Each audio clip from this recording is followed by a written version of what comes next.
Ito yung lemon. Ganito na siya kalaki. Sinabog ko lang siya buto. Mabilis lang palang makabuhay ng lemon. Yan. Ganyan na siya kalaki.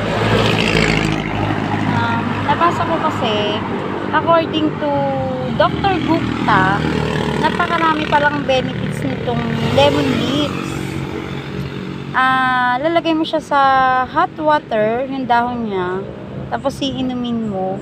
Maganda pala to kasi pumapatay ng cancer cells. Napakagandang health benefits nito. Ito talaga, tinatry ko na talaga to. Umiinom na talaga ako ng lemon leaves with hot water. Syempre, sa panahon ngayon, napakamahal naman talaga magkasakit. Prevention is better rather than to cure.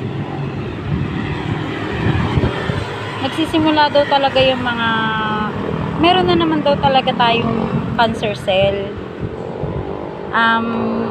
Nagiging active lang talaga siya kapag yung kinakain natin or kung paano yung lifestyle natin, doon daw siya nadidevelop. So dahil simula nung nalaman ko to kay Dr. Gupta, nabasa ko yung niya about sa lemon leaves.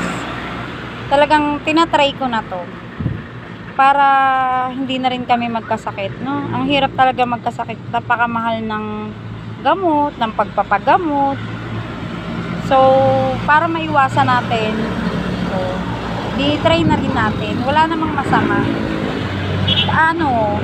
Sa katawan ko okay naman siya. Maganda talaga yung benefits niya. Ito po yung lemon leaves.